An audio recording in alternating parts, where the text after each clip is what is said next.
প্রশ্ন মঙ্গল থেকে আসুক, স্যার বৃহস্পতি থেকে ভাড়া করে নিয়ে আসুক, পাতাল থেকে তুলে নিয়ে আসুক, তাও কোশ্চেন আমি যা করিয়েছি এর বাইরে দেবে না। পরীক্ষায় কোনো প্রশ্ন আনকমন আসবে না। আনকমন যদি কোনো কিছু আসে সেটাকেও লেখার ক্ষমতা রাখতে হবে। স্যাররা কি করে টের পাবে যে আমি আনকমন কোশ্চেন অ্যাটেম্প্ট করছি না কমন কোশ্চেন করছি? আমি যা করিয়েছি সেই জায়গা থেকেই প্রশ্ন দেবে, 100 আউট অফ 100% শিওর। তবে আনকমন কোশ্চেন কাদের কাছে হয়?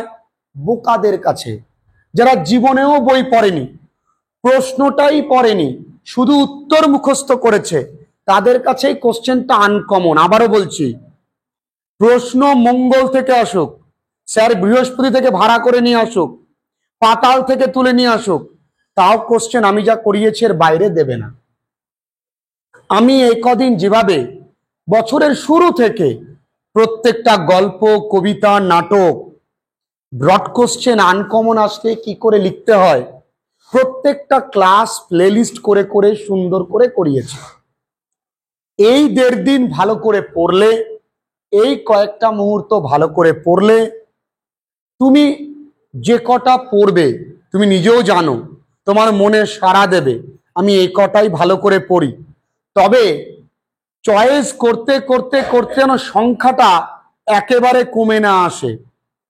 আজ রাতে একটু বেশি করে দেখে যাই, এমনও হতে পারে হাতের কাছে কোনো কোশ্চেন আছে, আমি মাতব্বরি করে ওভার কনফিডেন্ট হয়ে দেখলাম না, সেটাই পরীক্ষায় চলে আসলো, তখন কিন্তু মন খারাপ লাগবে।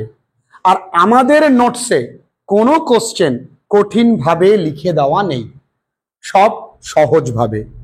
ধরে নাও তোমাদের পরীক্ষায় নাটক থেকে চরিত্র আসলোই না, পুরো রাজ্যে আন্দোলন করবে, ইভেন রাজ্য তো এক্সপেকটেশনে একেবারে গদগদ। দিদি নাম্বার 1-এও বলে দিয়েছে চরিত্র আসছে, 100% গ্যারান্টি। প্রথম কথা, যদি না আসে তাহলে কি করবে? দেখো, ছেলেমেয়েরা অত্যন্ত ইমোশনাল, ওরা ভাবছে এত বড় একটা চ্যানেল, সেই চ্যানেলে এসে নিশ্চয়ই জেনে এসেই বলেছে। কেউ জেনে এসে বলে না, সবাই প্রেডিক্ট করে যেটা আসার চান্স আছে। গত বছর এইটা এসছে, তার আগের বছর এইটা এসছে, যদি না দেয় তখন কি করবে? তুমি দিদি নাম্বার 1 দেখবা না, তোমার মা ঠিক দেখবেন। তুমি দিদি নাম্বার 1 বন্ধ করে দেবা, তোমার দিদি ঠিক চালিয়ে নেবে। সুতরাং আমাকে ওই মুহূর্তে ওই জায়গা থেকে বেরিয়ে আসতে হবে। তাই বলছি, ডোন্ট বি চুজি, তাহলে চুজা হয়ে যাবা। পরীক্ষার আগে আমি যা যা করিয়েছি সেই কটা ভালো করে পড়তে হবে, কোনোটা মিস আউট করা যাবে না। আমি ধরলাম যেটা পড়েছি সেটা আসেনি, হতে তো পারে এতগুলো এসে কিউ পড়েছি, সেই এসে কিউ গুলো একটু সাজিয়ে লিখলে তো হয়ে গেল। আচ্ছা ধরে নে আমি ব্রড কোশ্চেন পড়েছি 5টা, ধরে নে টোটাল গল্প থেকে 5টা পড়েছি, একটা গল্প থেকে 5টা আর একটা গল্প থেকে 4টে, ধরে নে। তোরা কিন্তু চুজ করবি না এখান থেকে একটা পড়বো এখান থেকে একটা, এরকম না। হ্যাঁ, 3 কোশ্চেন থেকে আমরা 3টে পড়িয়েছি, মাত্র 3টে। ওই 3টের মধ্যে আমি নিশ্চিত পরীক্ষায় আসবে। তবে যদি না আসে তবে কি করব? দেখো, কোশ্চেনটা আনকমন হতে পারে, উত্তরটা না। আমি কিন্তু ওর মধ্যে থেকেই 3টে প্রশ্ন, মানে কতগুলো অ্যাঙ্গেলে অনেক কোশ্চেন কিন্তু আমি করে ফেলেছি। তাই বারবার করে বলছি, বোকাদের কাছে, যারা জীবনে প্রশ্ন পড়ে না, কেবল উত্তর পড়ে, উত্তর পড়েও না, খালি বান্ধবীকে ফরওয়ার্ড করে, তাদের কাছে জীবনেও কোনো প্রশ্ন কমন আসে না। তারা এরকম ভালো হয়, তারা এরকম দেখে লো মব, হ্যাঁ পাইসি লো মব, লেখ লো মব। আরে বাবাটা লো মবের চরিত্র নয়, হয়তো প্রশ্ন অন্য। তাই এই সোশ্যাল পাইসির সোশ্যাল পিকচার লেখ, এরকম না, হতে পারে অন্যরকম। তাই বারবার করে বলছি, কোশ্চেন কোনো আনকমন হয় না।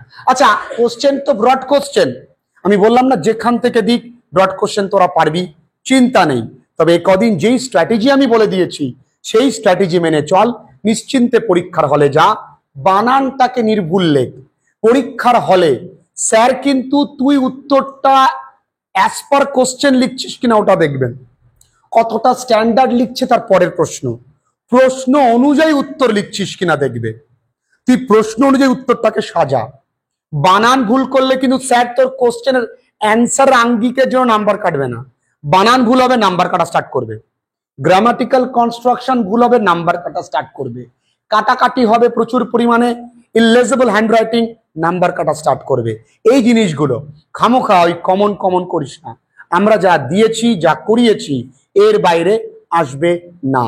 তাহলে মেন জায়গা প্রশ্ন যেখান থেকেই দিক, তো আমরা কিন্তু পরীক্ষা দারুণ করে দিতে পারবো, নিশ্চিন্ত।